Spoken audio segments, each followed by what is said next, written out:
Something broke open inside you. Maybe it was a spiritual insight. Maybe it was a breakdown. Maybe it was both at once. The kind of moment where everything you believed about yourself, about life, about meaning, just collapsed. And for a while, it was powerful, freeing. You saw through the illusion. You understood the patterns. You felt awake for the first time in your life. But then something strange happened. The fire didn't keep burning. It didn't transform into something beautiful. It just went out, not dramatically, not all at once, quietly. Like your soul turned down the volume on life and forgot to turn it back up. You stopped chasing the things you used to chase. You stopped caring about the goals that used to drive you. Not because you became reckless or rebellious, but because somewhere deep inside, none of it matters anymore. And now you're sitting in this strange emptiness, asking a question that whispers louder every day. Why do I feel so numb now that I finally see the truth? This is the paradox nobody warns you about. We expect awakening to ignite passion, to fill us with purpose, to make everything finally make sense. But for so many people, especially the deeply introspective, the seekers, the ones who ask too many questions, it does the opposite. In the end, it simply empties you completely. I've watched this happen to people I know. Bright, spiritually attuned, obsessed with all the right books. Eckhart Tolle, Alan Watts, Carl Jung. They had their awakening moment. They got it. They saw through the illusion of ego, identity, the endless chase for external validation. And 2 months later, they couldn't get out of bed. One of them told me, "I used to cry over not achieving enough. Now I don't care whether I do anything at all. I thought awakening would light me up, not leave me like this." And that right there is the thing most spiritual teachings don't prepare you for. Awakening isn't the end. It's the beginning of a psychological death. Carl Jung understood this better than almost anyone.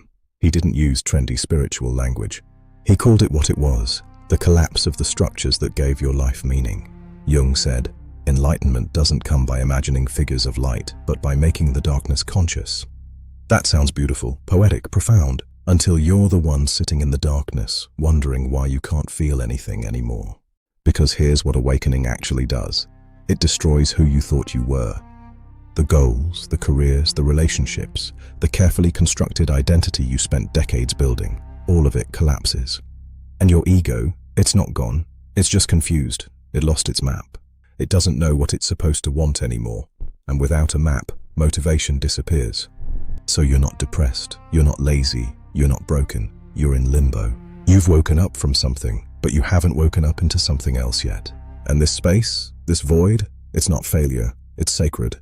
But nobody tells you that, do they? Let's talk about what's actually happening in your psyche right now.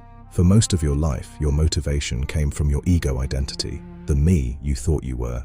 You wanted to prove yourself, be seen, be successful, be loved, be enough. That's not wrong. That's just how human development works. Jung called this the persona, the mask we wear to function in society, to fit in, to survive.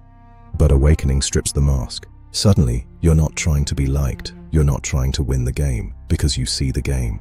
You see how it's rigged, how it's meaningless, how everyone is just performing for an audience that doesn't really care. And that's where it gets weird. Without the mask, your old goals don't fit anymore. They were tailored to a version of you that doesn't exist. So now you're like an actor who stepped off stage and can't figure out what their lines are anymore. You're standing backstage in costume and everyone's waiting for you to perform, and you just can't. That's why you feel unmotivated. You didn't lose drive. You outgrew the fuel that powered it. Think about it. What used to motivate you? Fear of failure? That doesn't work anymore because you've seen that failure is just a story. Need for approval? That's gone because you understand that no amount of external validation will ever fill the void. Ambition, status, success, they all feel hollow now, like chasing shadows. And here's the part that breaks people. You can't go back.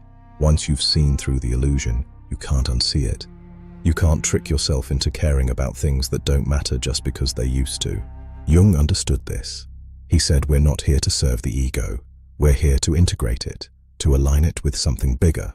He called this process individuation, the journey of transforming from a fragmented identity into a whole, unified self. Not the small self that wants praise, but the self with a capital S, the soul-level center inside you that connects to everything. And this self, it doesn't care about status or approval or even clarity. It's here to express truth, nothing more, nothing less. So once awakening happens, your psyche starts recalibrating. It begins rejecting anything fake, forced, or ego-based. That includes jobs, relationships, ambitions, even your carefully crafted dream board from 3 years ago.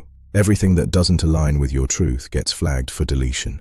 And that's why people describe awakening as both freeing and disorienting. You're free from the prison of ego, but you're also floating in space with no coordinates. And here's where most people get stuck. Some people awaken and fall into the trap of spiritual bypassing. They convince themselves that nothing matters, that it's all just illusion. So they disconnect, they float, they numb out.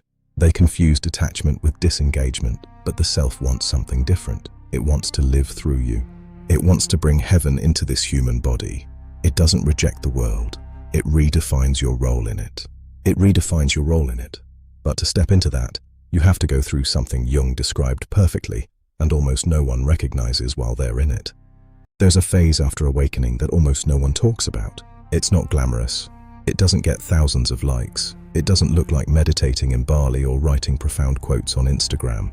It looks like this: sitting in silence, unable to explain yourself, while the world keeps rushing by. You're not depressed in the clinical sense. You're not anxious in the way therapy defines it. You're just still, empty, waiting for something you can't name. Carl Jung would say, you've not lost, you're in between.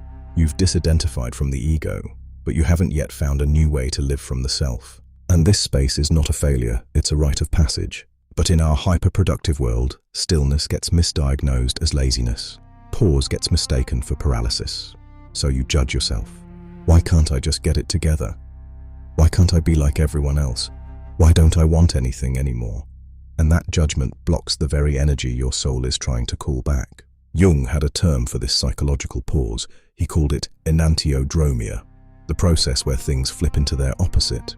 When you awaken, your inner pendulum swings from ego-driven striving to soul-level stillness. You go from, I must do everything, to, why do anything? And this swing is sacred. It's how balance is restored.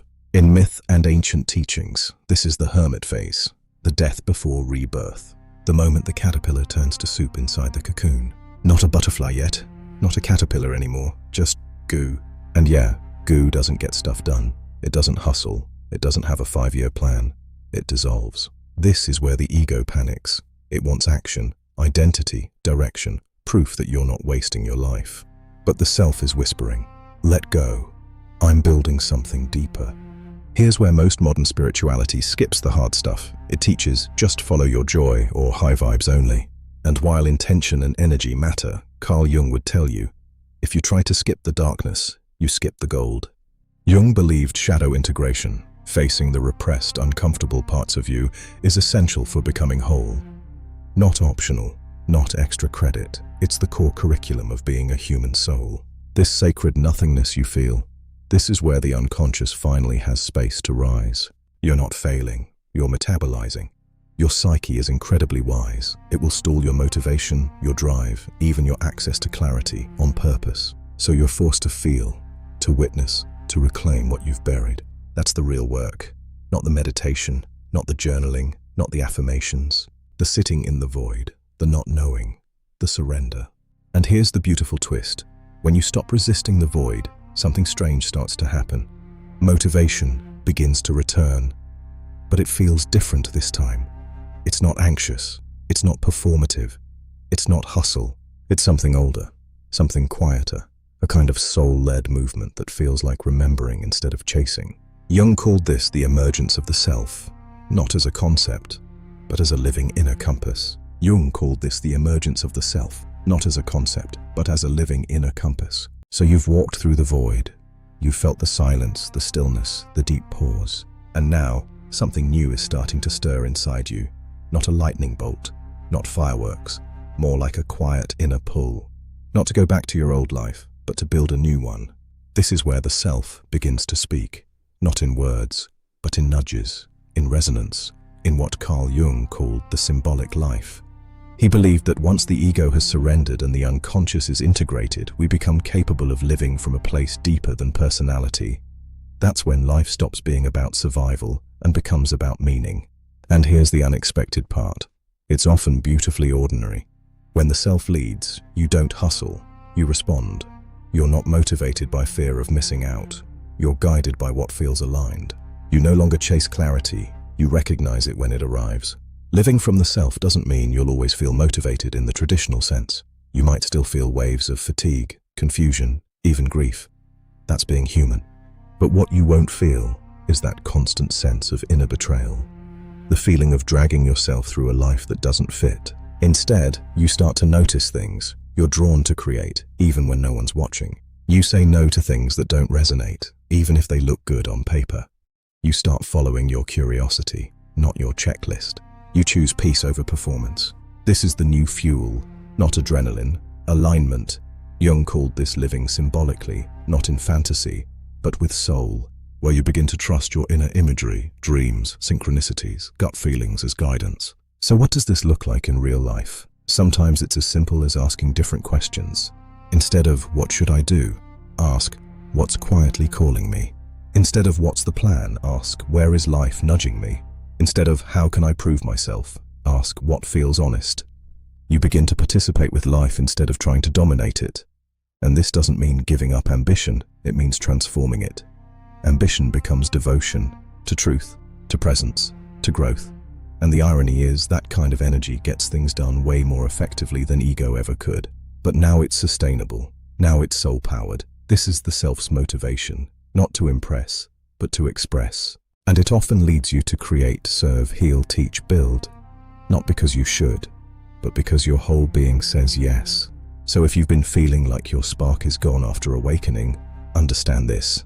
It's not gone. The old fire burned down so you could find a deeper flame. One that doesn't flicker when external winds blow. Carl Jung didn't promise an easy path. He promised a real one. And if you're here, listening to this, you're already walking it. It's not about getting back your old motivation.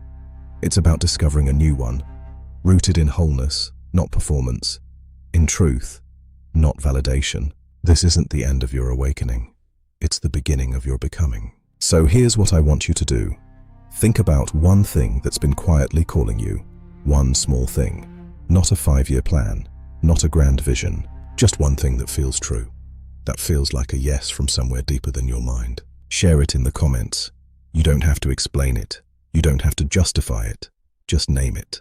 Because when you speak it out loud, when you claim it, you give the self permission to move through you. And maybe someone else will read it and find their own permission. Because awakening isn't the end of the story. It's where the real story begins. It's where the real story begins.